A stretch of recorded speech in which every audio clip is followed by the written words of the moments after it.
और नाज़रीन, इस एपिसोड के आगाज में आप देखेंगे कि अरतुगरुल कहता है मुझे जगह देखने के लिए फौरन सोगुट की तरफ जाना होगा। उस पर हकीम आर्तुग कहता है कि बिल्जिक का गवर्नर जरूर आपके रास्ते में आने की कोशिश करेगा। उस पर अरतुगरुल कहता है कि यकीनन मुझे अंदाजा है इन सब बातों की। जब वो अहमद के साथ मिलकर हमारे लिए जाल बिछाएगा तो हम काफिरों से अपने रास्ते अलग कर लेंगे।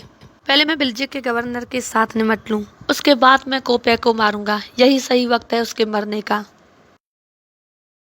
दूसरी तरफ गुनल्फ कैद खाने में मौजूद होता है और अपने आप से कहता है कि अरतुगरुल, ये तुमने सही नहीं किया मेरे साथ, तुम्हें इसका हिसाब देना होगा। मैं जरूर बहुत जल्द बाहर आऊंगा। इसी दौरान अरतुगरुल और सुंगरतगन बाहर आते हैं। एक सिपाही भागते हुए उनके पास आता है और कहता है कि जो सिपाही बिल्जिक के गवर्नर को लेकर जा रहे थे उन सबको शहीद किया गया है। ये सुनकर आयदमोश मुस्कुराने लगता है। थोड़ी देर सोचने के बाद अरतुगरुल कहता है कि फौरन जाओ और जिम्मेदारों को कैफरे किरदार तक पहुंचाओ। जो भी इसके पीछे हैं उन्हें कड़ी से कड़ी सजा दो। दूसरी तरफ अहमद गवर्नर से कहता है कि मैं न सिर्फ अरतुगरुल से भागने में कामयाब हुआ बल्कि सल्जूक रियासत को अफरा तफरी में डाल दिया। सुल्तान अलाउद्दीन मर गया और उसका जानशीन अरसलान, उसे और उसकी वालिदा को भी मार दिया गया है। ये सुनकर गवर्नर बहुत खुश होता है और कहता है कि यकीनन शहनशाह भी ये सब सुनकर बहुत ज़्यादा खुश होंगे और मैं तुम्हें आज एक अहम जिम्मेदारी दे रहा हूँ। आज मुझे मेहमान खाने में अमीर सादतीन के साथ मिलने जाना था, लेकिन अब तुम वहाँ पर मेरा नुमाइंदा बनकर उससे मिलने जाओगे और उसे बताओगे कि मैंने अरतुगरुल के लिए जाल बिछा दिया है। लेकिन मुझे सोगुट के बारे में अभी भी खदशात है। मैं चाहता हूँ कि इस मामले को क्लियर कर दे। यकीनन उसे बस एक ही चीज़ चाहिए और वो है अरतुगरुल का सर, जो मैं दूंगा। उस पर अहमद कहता है कि आप बेफिक्र हो जाएं, बस आप सोगुट जाएं और अरतुगरुल का काम तमाम कर दे, बाकी काम मुझ पर छोड़ दे। उस पर गवर्नर कहता है कि यकीनन कल हमारे लिए बहुत बड़ा दिन होगा, कल मैं अरतुगरुल का काम तमाम कर दूंगा। कोने के महल में सुल्तान गियासुद्दीन कहता है कि अल्तनबा कैसे मेरी नाफरमानी कर सकता है, वो मेरे हुक्म के खिलाफ जाकर कैसे मेरे भाई और उसकी वालिदा को कत्ल कर सकता है। उस पर कोपे कहता है कि बदकिस्मती के साथ ये मामला उससे भी ज्यादा उलझा हुआ है, इसमें भी अरतुगरुल आता है। ये सुनकर सुल्तान कहता है कि इसमें अरतुगरुल का क्या लेना देना है। कोपे कहता है कि यकीनन अरतुगरुल अरसलान के साथ मिलकर आपके खिलाफ बगावत करना चाहता था।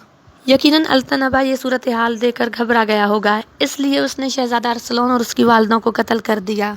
लेकिन उसने खुद भी अपने जुर्म का अंजाम देख लिया, उसे भी सजा मिल गई है। ये सुनकर कुछ और वजीर भी बोल पड़ते हैं और सुल्तान से कहते हैं कि आपको अब अरतुगरुल के खिलाफ बोलना होगा, उसे सजा देनी होगी। उस पर सुल्तान कहते हैं कि बस। अरतुगरुल ने मुझे एक खत लिखा है जिसमें लिखा है कि अल्तनबा मेरे भाई को अनकरा के लिए लेकर जाने के बजाय कत्ल करने के लिए दूसरी जगह लेकर गए।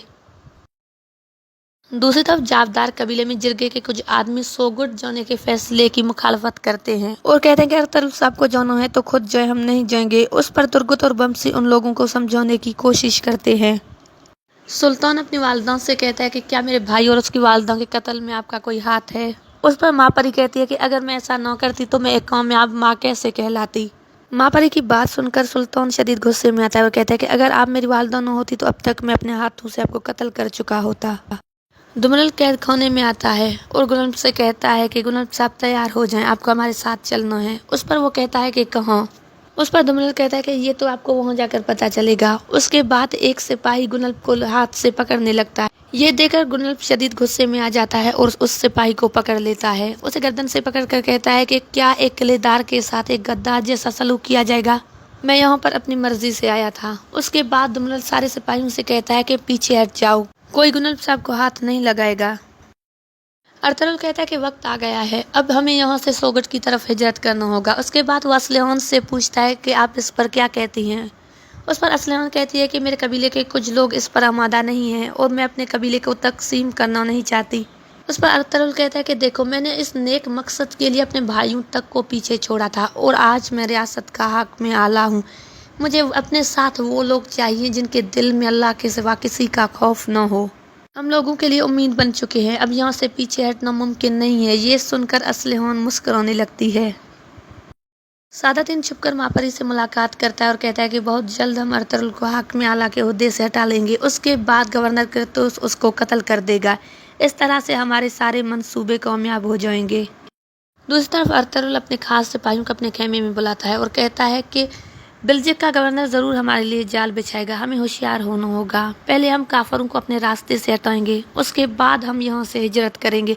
इसके लिए तमाम लोगों को होशियार रहना होगा। अरतुगरुल कहता है कि कल का दिन बहुत बड़ा है, यूँ तो हम सल्जोकों को बचा लेंगे, यूँ तो एक नए पाक रियासत का बीज बो देंगे। उस पर सब कहते हैं कि हम इस पाक मकसद में आपके साथ हैं। और उसके बाद अरतुगरुल सबसे कहता है कि जंग मुबारक हो मेरे बहादुरों।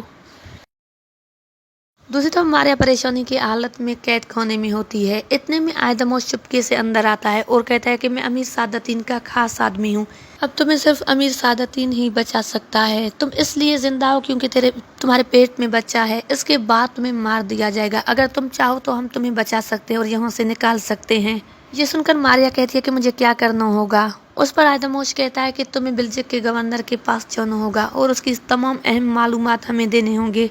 मारिया ये सुनकर कहती है कि मैं तैयार हूँ, मैं हर चीज़ करूँगी। आयदमोश कहता है कि हम हर खबर के एवज तुम्हें 100 सोने के सिक्के देंगे, लेकिन इसके लिए तुम्हें थोड़ा इंतज़ार करना होगा। उसके बाद वो वहाँ से चला जाता है और यहाँ पर इस एपिसोड का इख्तिताम होता है। और अगर वीडियो पसंद आए तो लाइक शेयर ज़रूर करें और मेरे YouTube channel overview by Usma Khan को ज़रूर सब्सक्राइब करें।